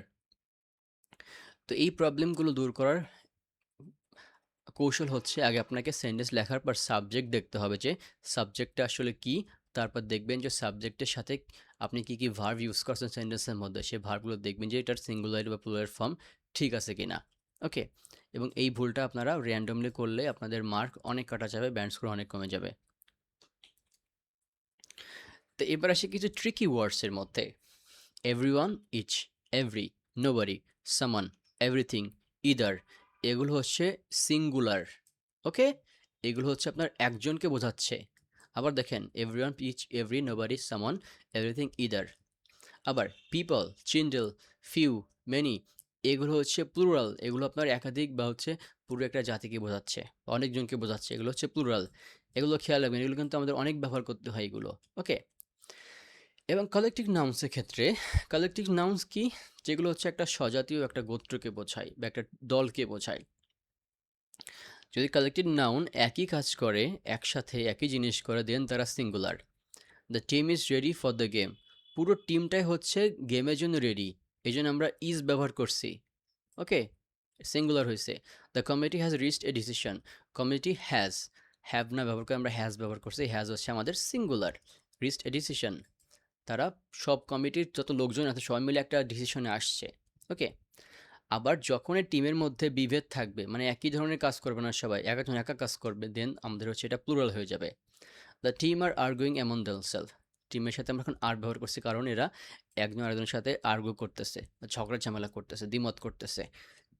The committee are all in disagreement, কমিটির মধ্যে অনেক ডিসএগ্রিমেন্ট ছিল, ওয়ার ব্যবহার করছি। ওকে, দেখেন সেম জিনিস অর্থের উপর ডিপেন্ড করে আমাদের কাছে সিঙ্গুলার প্লুরাল দেখতে হবে। টিম, কমিটি, এগুলো ব্যবহার করার ক্ষেত্রে আপনারা দেখবেন যে এরা আসলে একই জিনিস করতেছে কি বা আলাদা জিনিস করতেছে কি না। এবার আসেন সিঙ্গুলার প্লুরাল ফর্ম নিয়ে কিছু আমরা কথা বলি। তো সিঙ্গুলার নাউন সাধারণত কোথায় হবে? যখন আমাদের আর্টিকেল থাকবে এবং সিঙ্গুলার ভার্ব থাকবে। ফারাজ জারিন আপু বলেন তো আর্টিকেল কোনগুলো?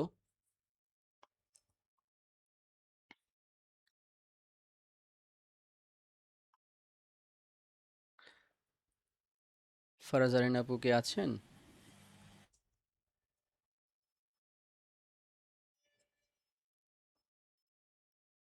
আচ্ছা, উনি মনে হয় শুনতে পাচ্ছেন না। ক্লাসে ইন্টারাকশন দেখাতে হবে অবশ্যই। আর্টিকেল হচ্ছে আমাদের এ আন দি। ওকে, তো যখন এ আন দি থাকবে বা ভার্বের সিঙ্গুলার ফর্ম থাকবে তখন হচ্ছে নাউনটাও সিঙ্গুলার হবে। ওকে, তো দি থাকলে কিন্তু নাউনটা সিঙ্গুলার হচ্ছে। আবার যখন ভার্বটা প্লুরাল থাকবে, কোনো আর্টিকেল থাকবে না, দেন হচ্ছে নাউনটাও প্লুরাল হবে। ক্লিয়ার? দেখেন জিনিসটা এখানে, সাম সায়েন্টিস্ট ওয়ান্টেড, এখানে কিন্তু ওয়ান্টেড আছে এবং সায়েন্টিস্ট আছে। তাহলে এটার নাউনটা প্লুরাল অবস্থায় আছে, তাহলে ভার্বটা প্লুরাল অবস্থায় থাকবে। এটা হচ্ছে যৌক্তিক ব্যাপার। কিন্তু যেহেতু এটা পাস্ট ফর্মে আছে, এটা আমরা বুঝতে পারতেছি না যে আসলে কী জিনিস। তবে যদি আমরা সিঙ্গল ফর্মে রাখতাম, তাহলে হচ্ছে আমরা এখানে ওয়ানটি ব্যবহার করতাম, এটার সাথে এস ব্যবহার করতাম না। আবার দেখেন, এ কালচারাল কনফ্লিক্ট, এই যে আমাদের এখানে আর্টিকেল আছে এ থাকার কারণে আমাদের হচ্ছে নাউনটা সিঙ্গুলার হয়ে গেছে বা এ কালচারাল কনফ্লিক্ট হয়ে গেছে। ওকে, এ কালচারাল কনফ্লিক্ট ব্যবহার করার কারণে আমাদের নাউনটা হচ্ছে সিঙ্গুলার হয়ে গেছে। নাউনের ক্ষেত্রে সাধারণত সিঙ্গুলার প্লুরাল কখন হয়? ধরেন যে কাউ থেকে কাউস, কাউ হচ্ছে আপনার একটা কাউকে বোঝাবে, এ কাউ। আবার কাউস হয়ে গেলে আপনার একাধিক কাউসটা বোঝাবে। ওকে, তো ভার্বের সাথে এটাই হচ্ছে ডিফারেন্স।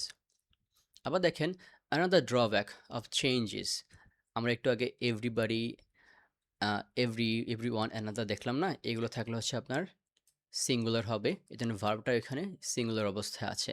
ওকে, তো এই জিনিসটা একটু ক্রিটিক্যাল, কিন্তু আপনার এক্সাম্পল দিয়ে বারবার দেখতে থাকলে বুঝতে পারবেন যে কখন সিঙ্গুলার নাউন কখন প্লুরাল নাউন হবে। ওকে, আসুন আরও কিছু গুরুত্বপূর্ণ ব্যাপার সম্পর্কে একটু ধারণা দেওয়ার চেষ্টা করি।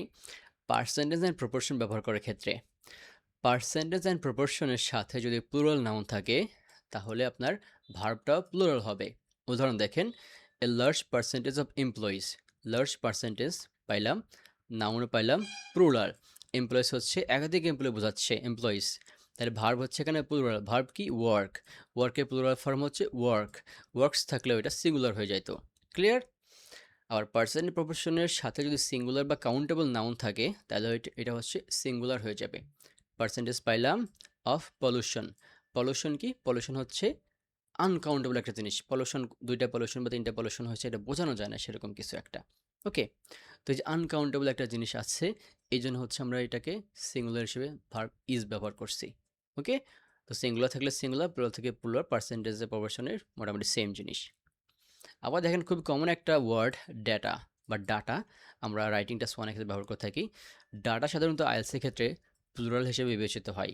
এই জন্য ডাটার সাথে আমরা যে ভার্বগুলো ব্যবহার করব, ইন্ডিকেট, শো বা সাজেস্ট ব্যবহার করব। আমরা কখনো ইন্ডিকেটস, শোস বা সাজেস্ট ব্যবহার করব না, কারণ এটা হচ্ছে প্লুরাল। ওকে, আবার আসি মিডিয়ার মধ্যে। মিডিয়া, এইটা হচ্ছে একটা প্লুরাল জিনিস। এদের মিডিয়ার সাথে আমরা হ্যাজ ব্যবহার করতে পারবো না, রিপোর্টস ব্যবহার করতে পারবো না, ইনফ্লুয়েন্সেস ব্যবহার করতে পারবো না। ভার্বটা আমাদেরকে প্লুরাল ফর্মে ব্যবহার করতে হবে। উদাহরণ দেওয়া আছে একটা, আপনারা দেখে নেবেন। এবং সিরিজের ক্ষেত্রে, এই সিরিজের সাথে আপনারা মনে করতে পারেন যে এই ভাই এখান তো একটা ইএস আছে বা এস আছে। সিরিজ ইএস বা ইএস, সিরিজ হচ্ছে একটা সিঙ্গুলার নাউন, যখন কোনো নির্দিষ্ট ঘটনা বোঝায়, এটার সাথে এস বা ইএস থাকুক বা না থাকুক। মানে সিরিজ হচ্ছে সবসময় আপনার সিঙ্গুলার জিনিস, এটার সাথে এস বাই এস যোগ করার মাধ্যমে যদি আমরা বুঝি যে সিরিজেস, একাধিক সিরিজ, এরকম কিছু না। এটা জাস্ট একটা ওয়ার্ড, কমপ্লিট একটা ওয়ার্ড বলতে পারেন। A series of reform has improved the education system. Okay, a না থাকলেও এটার সাথে হচ্ছে আপনার সিঙ্গুলার হিসেবে ট্রিট হইতো, মানে পরবর্তী ভার্বগুলো সিঙ্গুলার হিসেবে ট্রিট হইতো। আবার আসি আমরা the majority of. The majority অফের সাথে যখন প্লুরাল নাউন থাকবে, ভার্বটাও প্লুরাল হবে। দি মেজরিটি অফ সাথে সিঙ্গুলার নাউন থাকলে ভার্বটাও সিঙ্গুলার হবে। দ্য মেজরিটি অফ স্টুডেন্টস, এখানে হচ্ছে নাউনটা প্লুরাল, ভার্বটা অ্যাটেন্ড ব্যবহার করছে এখানে। The majority of the class, class হচ্ছে সিঙ্গুলার, ভার্বটাও সিঙ্গুলার। ক্লাসের প্লুরাল ফর্ম আছে, ক্লাসেস আছে। ওকে, তো এখন হচ্ছে আপনাদের কাছে কোশ্চেন, যদি আপনারা আগের ব্যাপারগুলো বুঝে থাকেন তাহলে হচ্ছে আপনারা এগুলো বুঝতে বুঝতে পারবেন আশা করি। তো এখানে আপনাদেরকে আমি হচ্ছে সময় দিব না লেখার জন্য, আমি জাস্ট মুখে মুখে বলবো, আপনারা হচ্ছে উম, করবেন, রেসপন্স করবেন কাইন্ডলি অবশ্যই সবাই। তো রুশাদ শারমিন সাদিয়া, আপনি হচ্ছে এই দুইটার অ্যান্সার কি হবে একটু বলে দেন, এবং কেন হবে বলতেও পারেন। My friends enjoy traveling. Okay, সেকেন্ডটা? সোশ্যাল মিডিয়া, এটা তো প্লুরাল, তাহলে হচ্ছে influences our daily life. Okay, fine. Abu Hanif ভাই শুনতে পাচ্ছেন? Yes, আপনি কি নেক্সট তিনটা বলতে পারবেন? yes, sir. People use a smartphone every day. The news are very shocking. Many students No. prefer studying abroad. আচ্ছা, যাই হোক, এখন আমাদের এগুলো এক্সপ্লেন করতে গেলে সময় লাগতে পারে, একজনের কাছে বলতে গেলে সময় লাগতে পারে। আপনাদের এইটা হচ্ছে হোমওয়ার্ক থাকলো, আপনারা গ্রুপে হচ্ছে এইটার অ্যান্সারটা আপনারা আমাকে দেবেন। ওকে, যেমন একের ধরেন যে এনজয়, দুইয়ের ধরেন যে ইনফ্লুয়েন্সেস, এভাবে হচ্ছে আপনারা জাস্ট অ্যান্সারটা দেবেন। এইটাই কিন্তু আমি আপনাদের কাছ থেকে দেখার চেষ্টা করব। ওকে, এটা নিয়ে আর ডিসকাস না করি। এবং যদি না বুঝে থাকেন, এইগুলো নিয়ে ম্যাক্সিমাম জিনিস নিয়ে আমাদের অলরেডি কথা বলা হয়ে গেছে। ওকে, তো আপনার যে রুলসগুলো নতুন মনে হয়, আবার রুলসগুলো দেখেন, দেন হচ্ছে আপনার হোমওয়ার্কে আসেন, আগে হোমওয়ার্কে যায়েন না। তো এবার হচ্ছে ভোকাবুলারি নিয়ে একটু ধারণা দেব ভাই। প্রথমে বলে নিই যে আমি একগাদা ভোকাবুলারি আপনাদের মাথার উপর কখনোই চাপাই দেব না, এবং যে ভোকাবুলারিগুলো আপনাদের প্রয়োজন সেই ভোকাবুলারিগুলো বাস্তব জায়গায় কখন ব্যবহার করতে হয় সেই জায়গায় নিয়ে ব্যবহার করি আপনাদেরকে। এই ভোকাবুলারিগুলো যে ইউজফুল আছে এই জিনিসটা বোঝাই আপনাদেরকে আমি দেখানোর চেষ্টা করব, তাহলে সুবিধা হয়। বাট যদি আপনারা আগে থেকে এই ওয়ার্ডগুলোর মিনিং জানেন, দেন আপনাদেরকে যখন আমি বাস্তব অবস্থায় দেখাবো তখন আপনাদের বুঝতে অনেক সুবিধা হবে। এজন্য আমি এগুলো রাখার চেষ্টা করছি আগে, জাস্ট দেখানোর জন্য। সুতরাং এটা আপনাদের কাছে, আপনারা যদি এখন একটু মুখস্থ করেন তাহলে আপনাদের কাছে পরবর্তী সহজ মনে হবে যখন আমরা প্র্যাকটিক্যাল দেখাবো। ওকে, তো রাইটিং টাস্ক অনেক কিছু ভোকাবুলারিগুলো দেখি আমরা এখানে। যখন বাড়ার ক্ষেত্রে রাইস, গ্রো, ক্লাইম, সার্চ, সোয়ার, এসকেলেট, এগুলো প্রত্যেকটা অর্থ এখানে দেওয়া আছে। এটাকে আমরা নাউন হিসেবে যখন ব্যবহার করব, a rice, an increase, A growth, A claim, A search, এই ব্যবহার করে এখান দিয়েছে। এর ব্যবহার এখান দেওয়া আছে। আবার যখন কমবে, ফল, ডিক্লাইন, ড্রপ, প্লামেট, রিডিউস, ডিপ, এগুলোর মোস্ট অফ দ্য টাইম আপনার পাস্ট ফর্মে যা হচ্ছে V2 আসতে পারে। ওকে, V2 ম্যাক্সিমাম টাইপে হয়, তো এগুলোর V2 আপনারা কষ্ট করে জেনে নেবেন। তবে এখানে যেহেতু আমরা ভোকাবুলারি দেখতেছি, আমি সরাসরি V2 দেখাইলে আপনাদের মেইন যে ওয়ার্ডটা এটা সম্পর্কে একটু দ্বিধা থাকতো। তো এগুলোর নাউন ফর্মও দেওয়া আছে এখানে। অ্যাডজেক্টিভ আমরা দেখি, gradually, steadily, sharply, significantly, dramatically, slightly. Gradually কি, ধীরে ধীরে বাড়তেছে, একটা রেটে বাড়তেছে। ওকে, স্টেডিলি কি, এটা মনে করেন আরও একটু ধীরে ধীরে বা স্টেডিলি বাড়তেছে বা কমতেছে। শার্পলি কি, হঠাৎ করে বাড়তেছে বা হচ্ছে খুব দ্রুত বাড়তেছে। সিগনিফিক্যান্ট কি, অনেক বাড়ছে, সিগনিফিক্যান্ট অনেক কমে গেছে। ড্রামাটিক্যালি, এইটা মনে করেন যে এটা কমতে কমতে হঠাৎ বেড়ে গেছে, বা ধরেন যে বাড়তে বাড়তে হঠাৎ কমে গেছে, এরকম অবস্থা। স্লাইটলি হচ্ছে সামান্য বাড়া বা সামান্য কমা। ওকে, তো এগুলো আমরা ব্যবহার জানবো, কিন্তু আপনারা যদি এগুলো অর্থ এখন জেনে থাকেন দিন আপনাদের কাছে অনেক সহজ মনে হবে, ট্রাস্ট মি। তো আমরা যখন কম্পেয়ার করব টাস্ক অনের ক্ষেত্রে দুইটা আইটেমের মধ্যে, সেক্ষেত্রে ইন কন্ট্রাস্ট বা এটার বিপরীতে তুলনা করার ক্ষেত্রে ওয়ারাস, যেখানে ওয়াইল যখন, কম্পেয়ার টু তুলনায়, রিলেটিভ টু তুলনামূলকভাবে, অ্যাডজেক্টিভ কি আছে, higher, lower, more significant, less common, more stable. Okay, এখানে উদাহরণ দেওয়া আছে যে X was considerably higher than ব্যবহার করে এখানে একটা সেন্টেন্স তৈরি করা আছে। আপনারা এটা দেখার চেষ্টা করেন সেন্টেন্স দুটোই।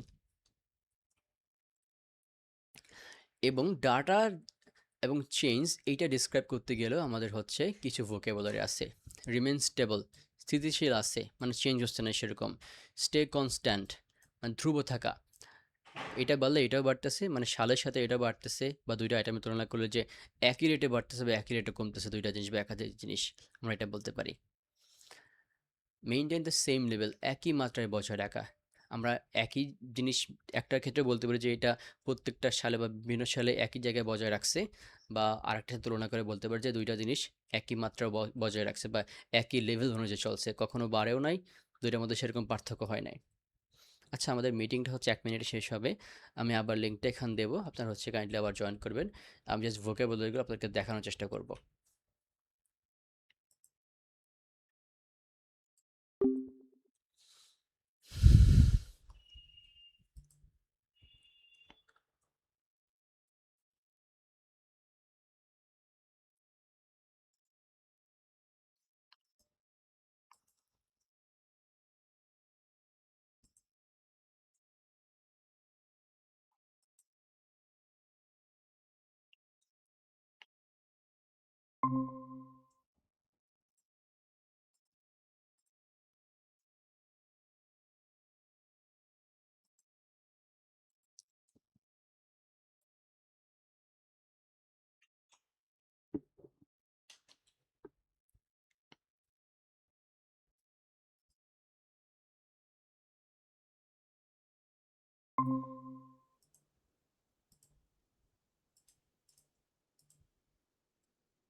ওকে, সবাই জয়েন করে ফেলছেন। Thank you for joining again.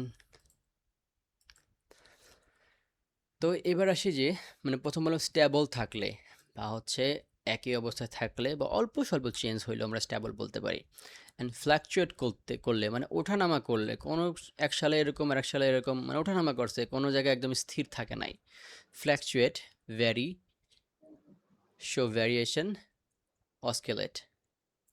Time expression দেখাইতে যে এত সালের মধ্যে এরকম চেঞ্জটা হয়েছে, এত সাল থেকে এত সালের মধ্যে, over the period, during the following years, in the subsequent decade.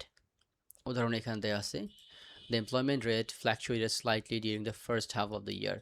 বছরের প্রথমার্ধে বেকারত্বের হার সামান্য ওঠানামা করছিল বা এরকম এরকম করছিল, মানে কোনো এক জায়গায় স্থির ছিল না। খুবই ইম্পর্টেন্ট ভোকাবুলারি, এখান থেকে 90% ভোকাবুলারি মুখস্থ করার চেষ্টা করবেন।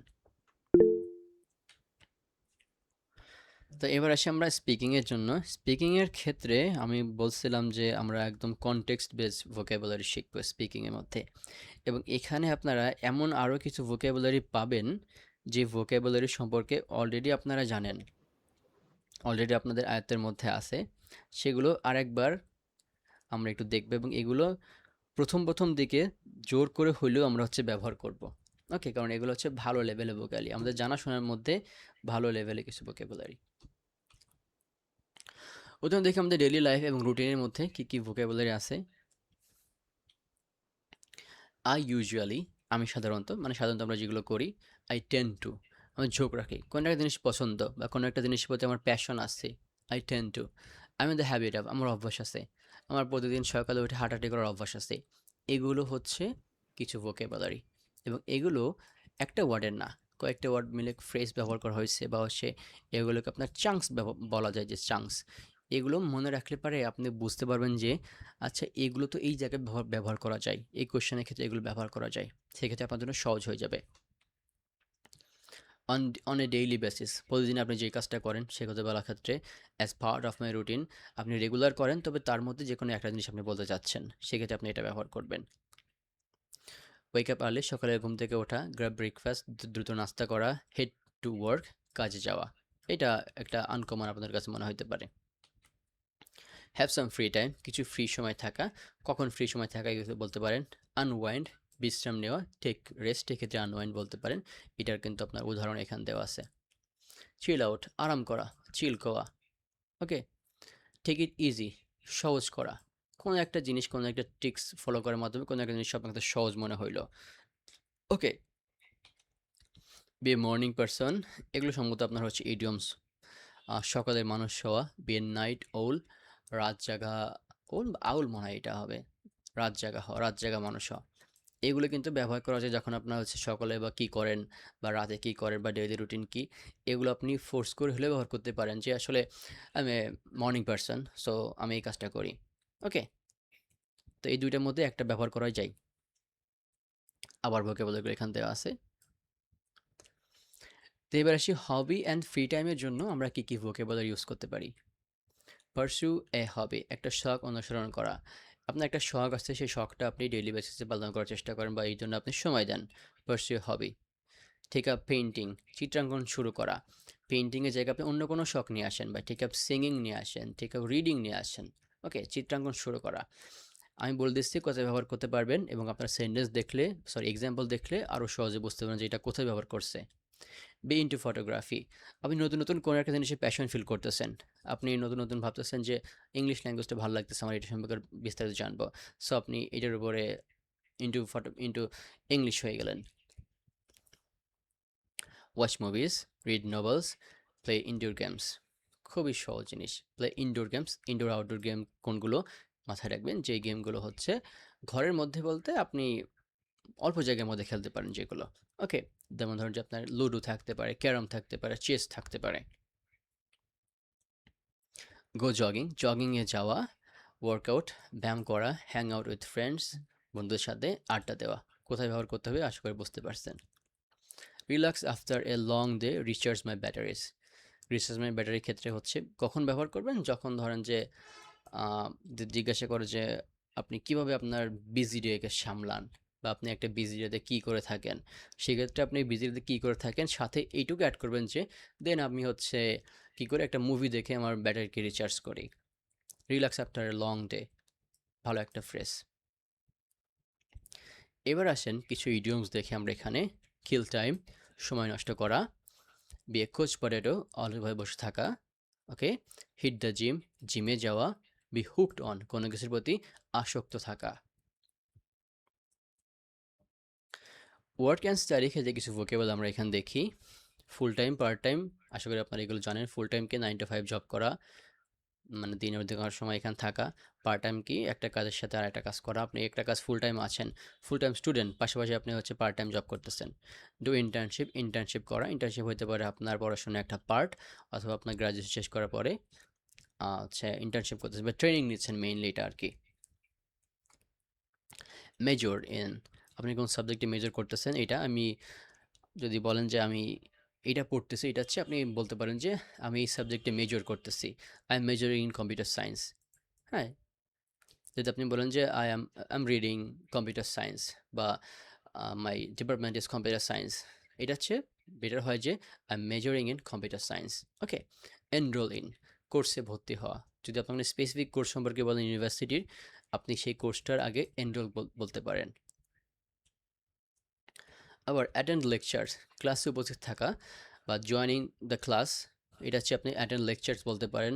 সাবমিট অ্যাসাইনমেন্ট, অ্যাসাইনমেন্টের সাথে গিভ অ্যান্ড টেক, এগুলো বাদে সাবমিট ব্যাপারটা ইউজ করতে পারেন।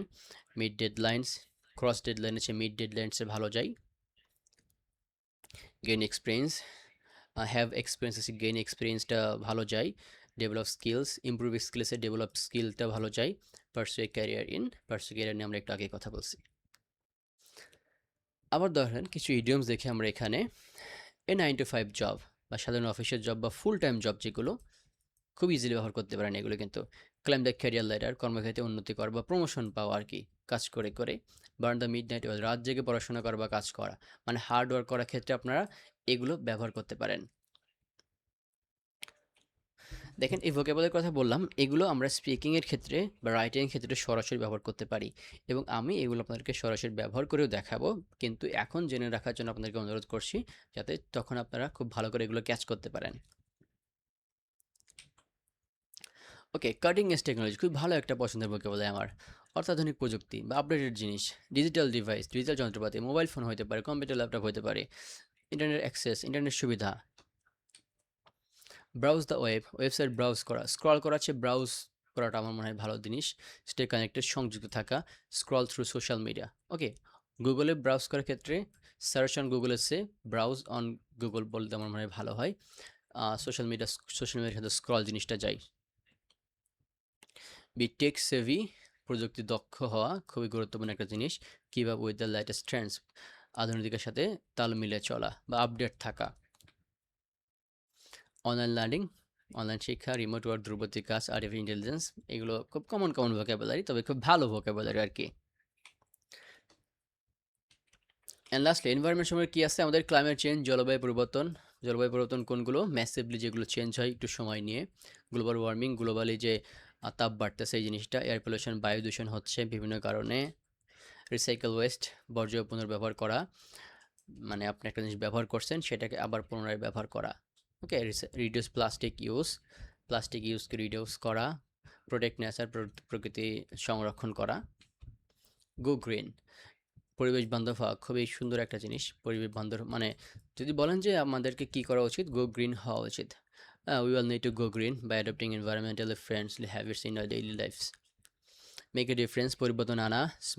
টেক স্মল স্টেপস, ছোটো ছোটো পদক্ষেপ আনা। ও এগুলো হচ্ছে আমাদের কি গেলো, ইডিয়মস গেল। ওকে, সুন্দর সুন্দর ইডিয়মস আছে আর কি।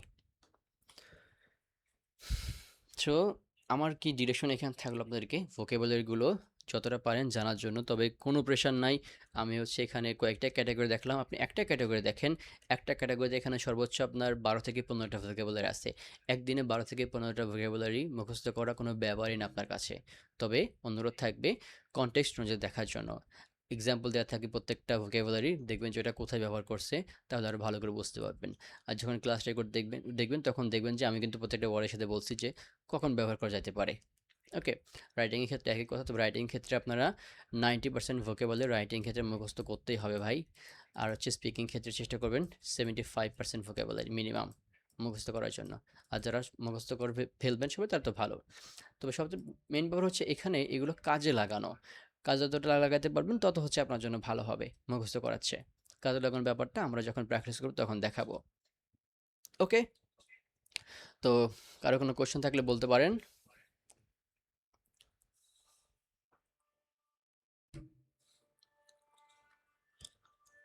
মুনাফা কি বুঝতে পারছেন ক্লাসের ব্যাপারগুলো?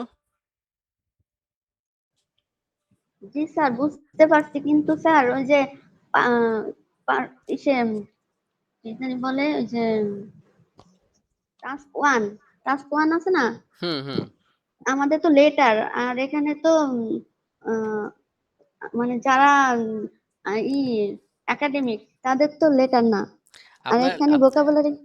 আপনার এটা শিখতে হবে না আপু, আপনার জন্য অনেক সহজ। আপনি এই স্পিকিং ভোকাবুলারি দেখেন, কারণ হচ্ছে আপনার লেটার লেখার ক্ষেত্রে হচ্ছে বিভিন্ন সিচুয়েশন অনুযায়ী ভোকাবুলারি ইউজ করতে হয়। ওকে, তো এই সিচুয়েশনগুলো আপনি পেয়ে যাবেন। আর যদি ফার্দার কোনো ভোকাবুলারি দরকার হয় আমি আপনাকে সেগুলোর ব্যবস্থা করে দিব। ওকে, আমাদের ওইগুলোর ব্যবস্থাও আছে ভোকাবুলারির, কোনো সমস্যা জি নাই। স্যার, তাহলে ওই যে একাডেমিকের ওগুলো আমি মুখস্থ দরকার নাই। না না না, আপনাকে গ্রাফ চার্ট ওগুলো দেখতে হবে না। আচ্ছা ঠিক আছে, এইটাই জানার ছিল স্যার। কারো কোনো প্রকার প্রেশার নিতে হবে না, আপনাকে একদিনে সব শিখতে হবে না। তবে এখন থেকে যদি শেখেন, আমরা যখন স্পিকিংটা শুরু করব বা হচ্ছে রাইটিংটা আরও কয়েকদিন পরে শুরু করব, তখন ওইগুলোর ইউজ আপনারা ভালো করে দেখতে পারবেন। ফারাজ জারিন আপু কি ক্লাসের ডিরেকশনটা বুঝতে পারছেন, যেগুলো যেভাবে করতে বললাম?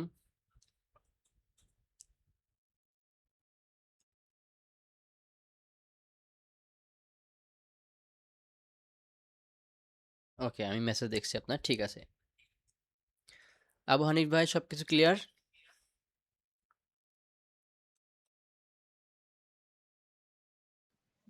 জি স্যার।